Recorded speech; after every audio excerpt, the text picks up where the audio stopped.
6th class 10th class చేసినట్టుగా నాకు comment వచ్చింది. ఎవరి పిల్లల పేరు చెప్పండి. పిల్లల పేరు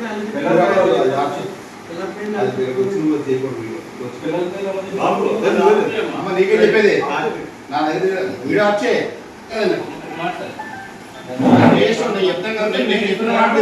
ఎందుకంటే ప్రభుత్వం మనకి ఏ మతాన్ని ప్రోత్సహించదు, ఏ కులాన్ని ప్రోత్సహించదు. ఇది వేసుకోండి కానీ పిల్లల మీద వచ్చేయండి ఇచ్చేయండి వచ్చేసుకోండి ఇచ్చేసుకుని మాట మనం రాకూడదు. మళ్ళీ మనం కాకుండా డిపెండ్ అవ్వకుండా మా స్టాఫ్ తరఫు నుంచి మీకు తెలియజేయాలి. ఏమనుకోదు మీరు పెద్దవారు, మీకు చెప్పేంత పెద్దలు మీకు కాదు. నిజమేంటి ఈరోజు మనం కాశ్మీర్లో చూసాం, మతం చూసి వాళ్ళు చంపారు. అక్కడ మేము క్రిస్టియన్ అంటే చెప్పినా సరే వాళ్ళ భర్తను చంపేశారు. అటువంటి మనం భారతీయులమైనటువంటి మనం అందరం ఒకటిగా ఉండాలి.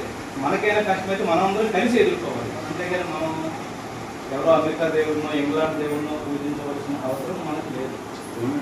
చెప్తామండి, అంటే ఎవరికి కించపరచట్లేదు. మనం హిందువులమైనటువంటి మనం అందరినీ గౌరవిస్తాం.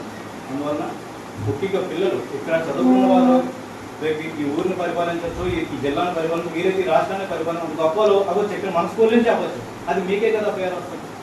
అందువల్ల విదేశీ మతాలు, ముఖ్యంగా విదేశీ మతాలను ప్రోత్సహించడం కానీ ఇట్లాంటి ఏమీ చెప్పడానికి కోరుకుంటున్నాను. మళ్ళీ ఇటువంటి కంప్లైంట్ మా వారికి రాకూడదని కూడా కోరుకుంటున్నాను. అందరికీ నమస్కారం. జై శ్రీరామ్.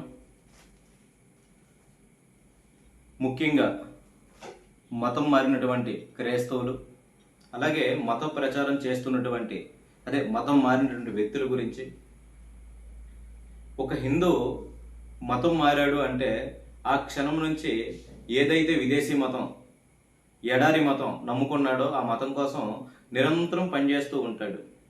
వాడు గవర్నమెంట్ ఆఫీస్లో పనిచేయచ్చు, లేదా ఒక కార్మికుడిగా పనిచేయచ్చు, ఇంకెక్కడైనా పనిచేయచ్చు.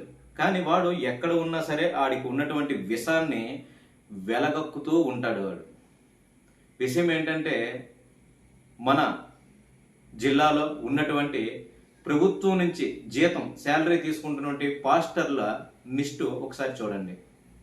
ఎంతమంది పాస్టర్లు శాలరీ తీసుకుంటున్నారు.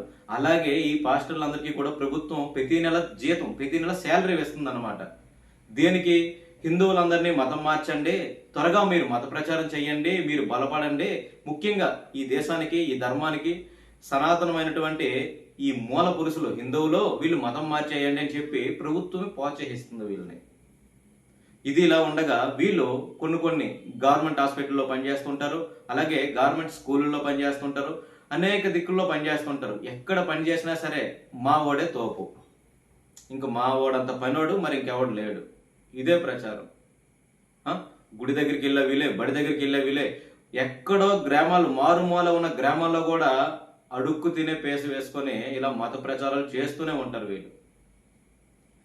అలాగే మన జిల్లాలో జరిగినటువంటి సంఘటన ఏంటంటే, ఒక గవర్నమెంట్ స్కూల్లో ఈ పెద్ద మనిషి ఇంతకుముందు ఎక్కడ ఏ స్కూల్లో జాయిన్ అయ్యిందో మరి ఎక్కడ చెప్పిందో తెలియదు, కానీ ఈ స్కూల్కి వచ్చిన 2వ రోజే మొదలు పెట్టిందంట. ఏమనంటే, మన స్కూల్లో ఎంతమంది క్రైస్తవులు ఉన్నారు చేతులు ఎత్తండి, మీకు ప్రత్యేకించి బైబిల్ తరగతులు చెప్తాను. ఏం చెప్తావమ్మా? బైబిల్ మొత్తం సెక్సే కదా, సెక్స్ గురించి చెప్తావేంటి? అయితే పాపం చిన్నపిల్లలు 10th క్లాస్ లోపు అన్నమాట, వాళ్ళకి ఏం తెలుస్తుంది? అటువంటి వాళ్ళకి మతాన్ని రుద్దటం.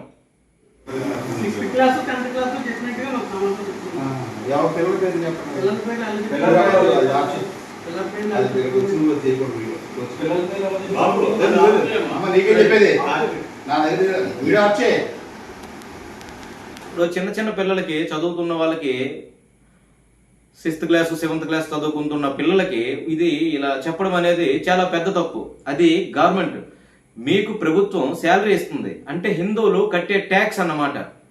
హిందువులు గుడికి వెళ్ళేటప్పుడు ఆ హుండీలో వేసే డబ్బు ఇది పాస్టర్లకి జీతాలు. వీళ్ళు కట్టే ట్యాక్స్, మనం వాడే ప్రతి ఒక్క వస్తువు మీద పడే ట్యాక్స్ ఈ గవర్నమెంట్ ఆఫీసుల్లో పనిచేసే వాళ్ళకి వచ్చే శాలరీ. వీళ్ళేం పైనుంచి ఊడిపడలేదు. మన దేశాన్ని, మన ధర్మాన్ని నాశనం చేయడానికి వీళ్ళెవరు?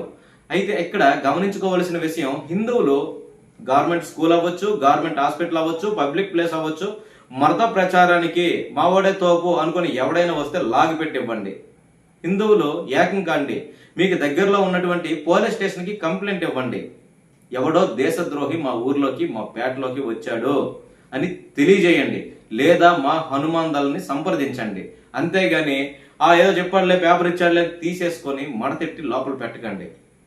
హిందువులంతా ఏకం అవ్వాలి. హిందువులు ముఖ్యంగా ఎవడో వచ్చి ఏదో చెప్పాడు కదని వినకండి. మన సనాతన ధర్మం గొప్పది, మన ధర్మానికి మించిందంటూ ఇంకోటి ఏమీ లేదు.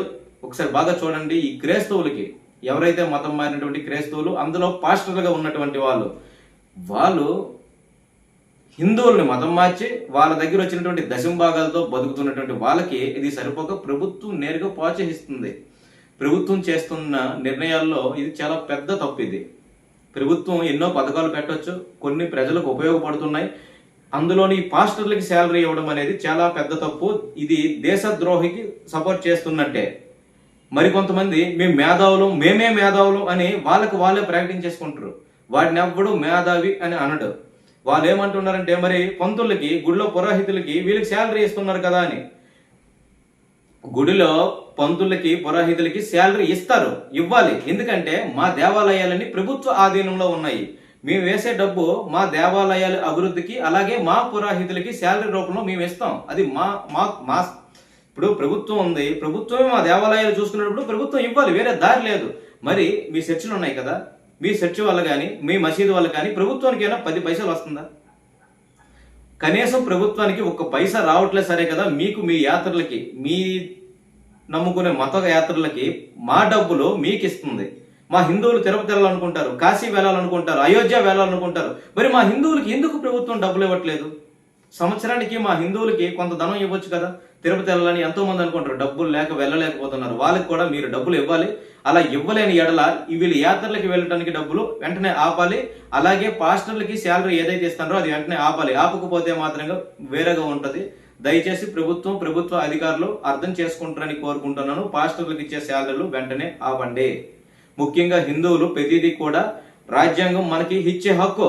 మీరు బయటకు వచ్చి అడగండి, ప్రభుత్వాన్ని నిలదీయండి. ఏవో ఉచిత పథకాలకి ఆశపడిపోయి అన్నీ మూసుకొని ఉండకండి. మన దేశం, మన రాజ్యాంగం, మనకి హక్కు ఉంది, మనం అడగాలి. ప్రభుత్వం నుంచి ఏ ఒక్క తప్పిదం జరిగినా అడిగే హక్కు భారతీయులమైనటువంటి మనకి, హిందువులమైనటువంటి మనకి ఉంది. దయచేసి హిందువులంతా కూడా మేలుకుంటారని కోరుకుంటున్నాను. జై శ్రీరామ్.